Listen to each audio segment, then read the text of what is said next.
Next at 6, what police are saying tonight after the discovery of 2 bodies at a Topeka home where a 2-year-old boy was kidnapped.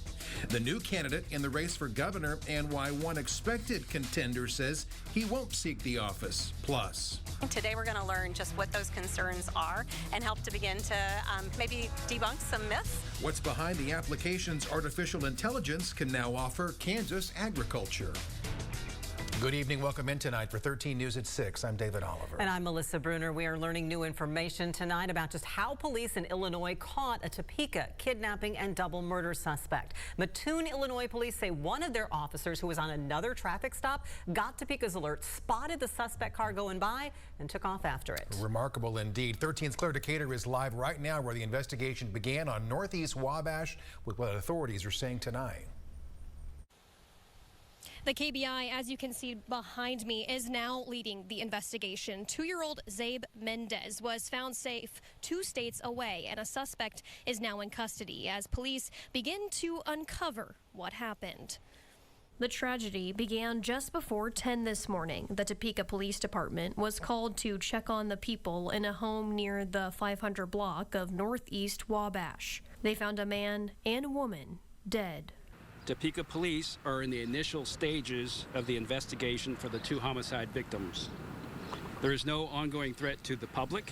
As they started talking to people about that, they learned 2-year-old Zabe Mendez was forcibly taken from his mother on Friday at the same location. Authorities immediately issued an Amber Alert 4 days after they believe he was abducted.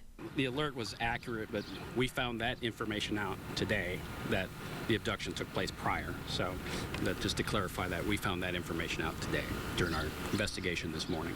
Just before 12:30 p.m. Tuesday, suspect Christopher Barnshaw was found in the mother's vehicle with 2-year-old Zabe, unharmed and with a gun. A ping was located in Mattoon, Illinois. I guess the police there were on the spot. They located him there where the last known location was, and he was taken into custody without incident.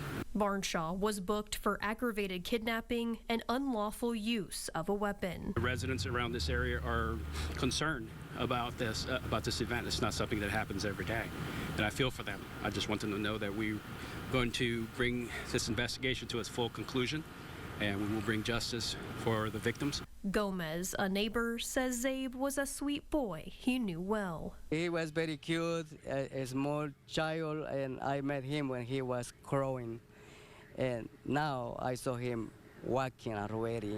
He says he's relieved to find out he's safe. Thanks God that the kid is fine. But his heart hurts for the family. I know this family, I know the kid, and I feel very sad what happened.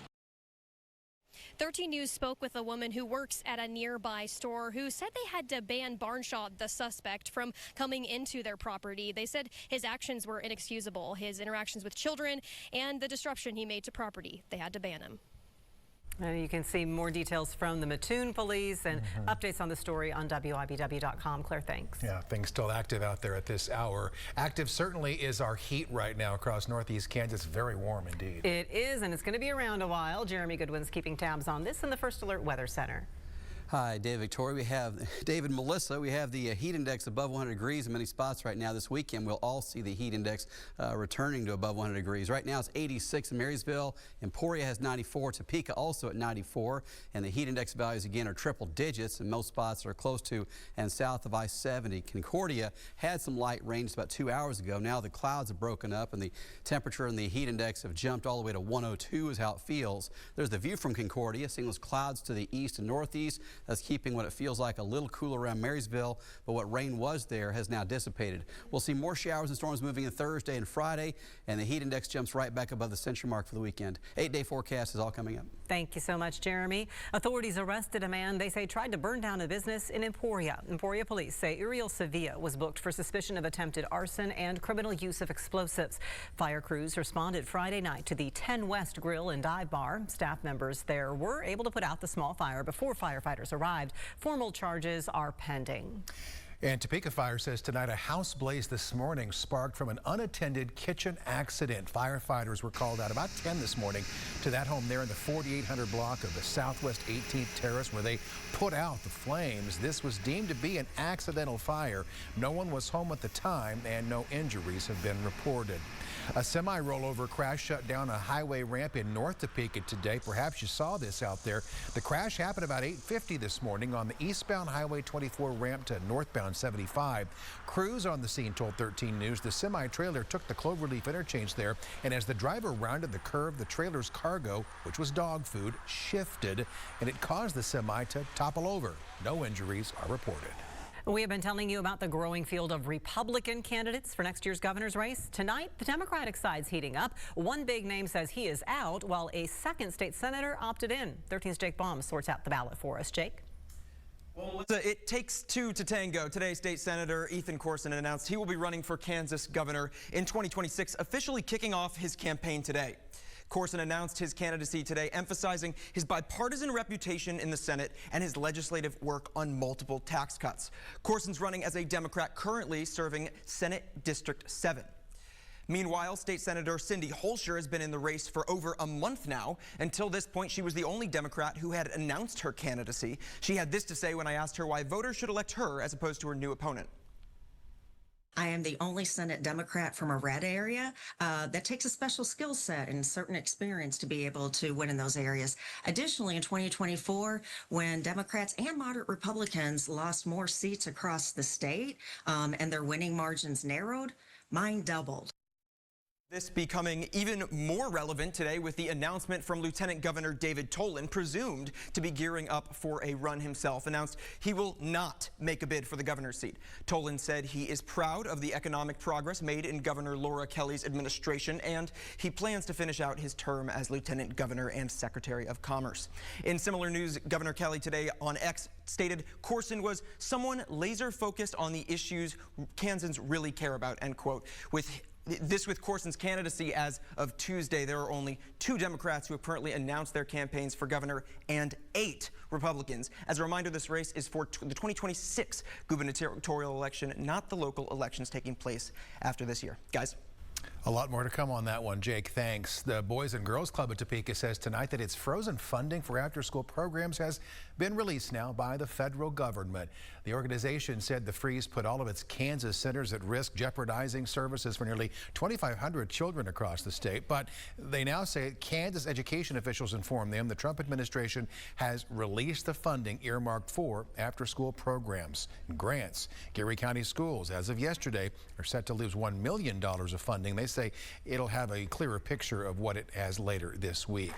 The Kansas Department of Education has finalized eligibility guidelines for free and reduced lunches this year. Families can request applications and informational letters from their school's principal's office. Applications can then be submitted at any time in the year.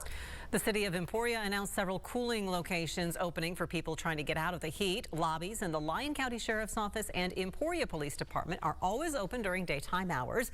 The First United Methodist Church on Merchant Street is open 8 to 5 Monday through Friday, and Bloom House Youth Services welcomes families with teens. Riley County also has spots for you to get inside. Those include Manhattan's community centers, Manhattan Town Center, the Flint Hills Discovery Center, and the Ogden Community Center. We posted these full lists on WIBW.com. Kansas State University put on a first-of-its-kind conference today focused on the advancements of our state's agriculture industry. 13's Carson Shea is in our newsroom. He was in Linden for the AI in Kansas Ag Conference. Over 200 attendees learned about the use of artificial intelligence in agriculture and where the industry as a whole is heading. We have a growing population. At some point, we're going to have to feed the world, and doing it as efficiently as we can is very important. Technology is helping farmers evolve the way they work. That's why Kansas State hosted their AI in Kansas Ag Conference. The fact that we easily filled a room of more than 200 people on this topic just points that people are hungry to learn more about it, and that K-State's the right tool to help them learn more. 220 attendees heard from multiple speakers in the industry and got hands-on experiences with some new equipment. Seneca-based Kelly Hills Unmanned Systems had their drones on display, including the biggest commercial operating FAA-approved drone. It's important to show everybody in this industry, and farming or ranching, what's coming up ahead, right? What's just a few years down the road for them to be looking at. Farmers hope the use of artificial intelligence and other growing tech will ultimately boost profits. The bottom line for all of it is creating a big ROI for farmers and ranchers to use less product but have tools that can go out there and manage it very well. Attendees also connected with industry leaders at a networking dinner held after the conference. Some cool stuff. It is indeed the changing face of farming out there. The Trump administration is making some headlines tonight with the release of some previously confidential files on a different case than you might expect. We will update that, and then those of a certain generation are mourning this. The music world at large mourning the death of a rock and roll icon. Live, local, experienced. This is 13 News at 6, Kansas News Leader.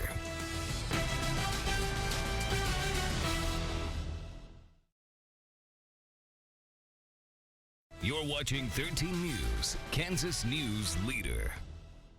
As his administration faces increasing pressure now to release files related to Jeffrey Epstein, President Trump's White House released thousands of files on the assassination of Martin Luther King Jr. The director of national intelligence released the documents, including details about the FBI's investigation of the killing and the files related to the former cellmate of the man convicted in the case, James Earl Ray.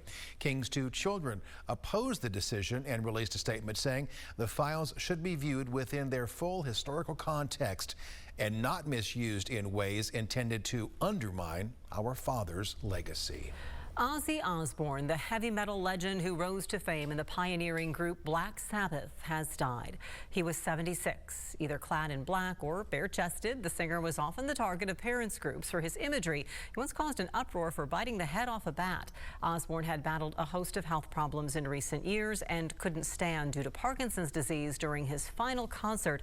That was less than 2 weeks ago. A lot of folks watched that where he was sitting on stage, but you could tell he was enjoying the experience a couple of weeks ago.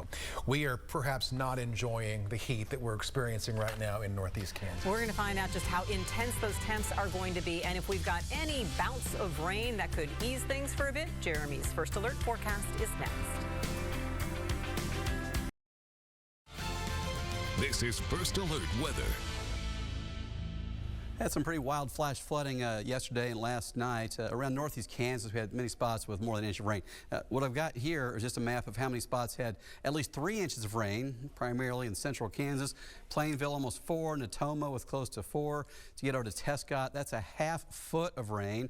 Then we had flash flooding and flooding through parts of Saline County, with areas around Brookville had as much as 7.5 inches of rain. There's Smolin with 3, getting down to McPherson. Many areas of 4 and 5 inches of rain in McPherson County. So it's pretty wild flash flooding yesterday with some spots picking up almost 2 months worth of rain in about 12 hours. That's now moved out, obviously, but we're 94 degrees in Topeka. Concordia had cooled off. You had some rain moving through and near Concordia. It kept the temperature down a bit. Now it's jumped all the way to 92. Marysville 86. The rain has ended there, but you do have the temperature still a bit cooler with the clouds lingering. Over the next hour or two, we still could see the temperature jumping, even though we're getting closer to sunset as we get past 8:30. So it's still a very hot day. Topeka has a heat index of 101. Council Grove 104. Again, Concordia had cooled down with the rains in the vicinity and the clouds, but now it's jumped right back to 102 for the heat index. There's a live look from our Capitol Federal Skycam network. This camera, of course, on top of Clyde County Community College, looking to the east-northeast, and there are the clouds moving away that are still keeping the temperature down a bit in parts of Nemaha and Marshall and Brown counties, but still a scorching hot day. Live look from downtown Topeka over toward Evergy Plaza. This is from the top of the Axon Ale. Some kids over there staying cool on this hot day in the fountains. Always fun to see that. 94 degrees. The temperature now feels like 101 in Topeka, 71. The dew point south winds at 15.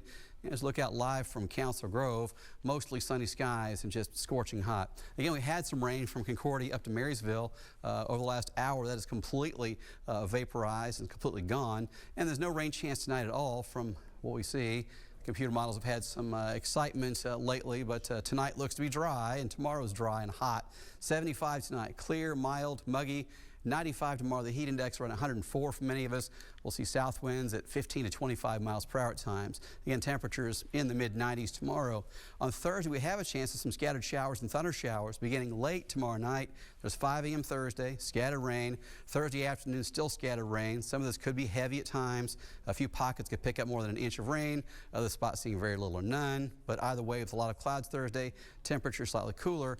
And Thursday night and Friday, another batch of showers and storms. This one could be widespread at times on Friday. There's Friday afternoon showers and storms, and then Friday evening this clears out again, leaving us with a hot, sunny weekend. Temperatures Friday with some scattered rain, upper 80s, low 90s, so reasonable.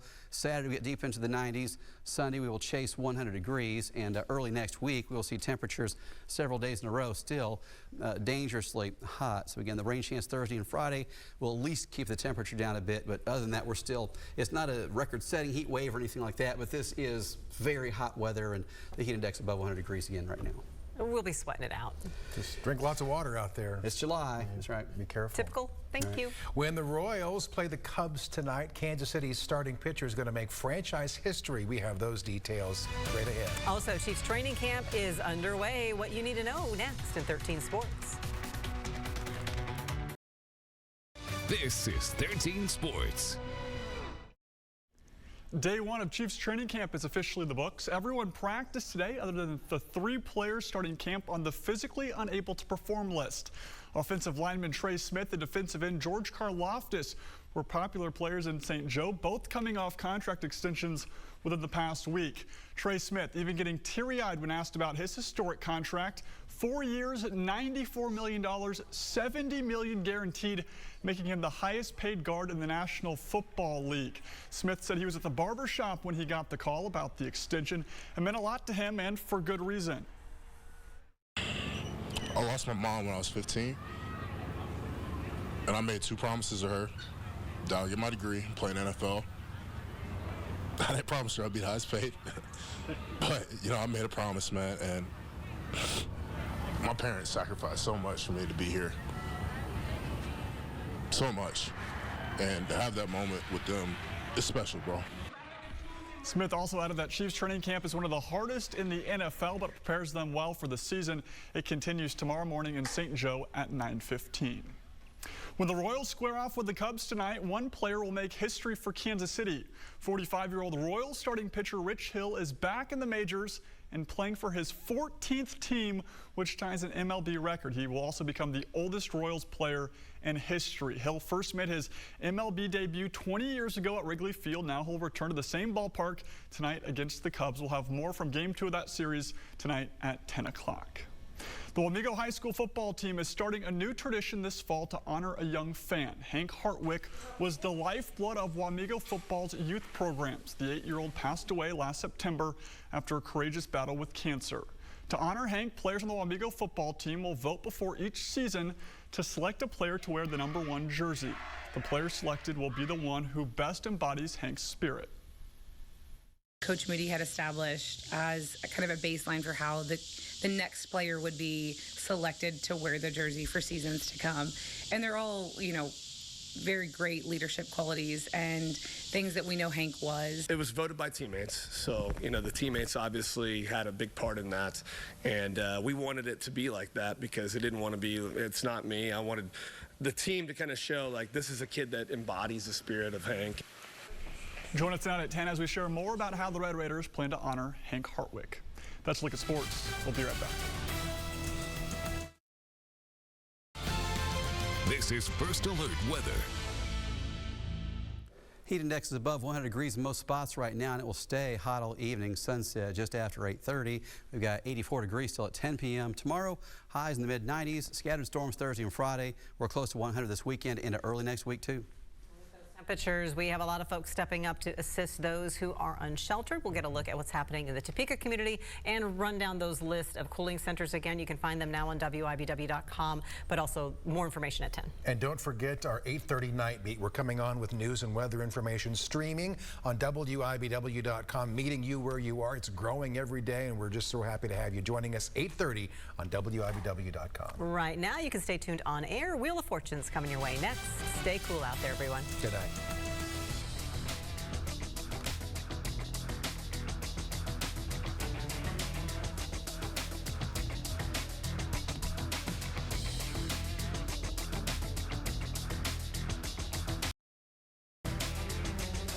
Get the latest news, weather, and sports at WIBW.com or follow WIBW on X, Facebook, and our mobile app. Thank you for making 13 News the most watched evening newscast.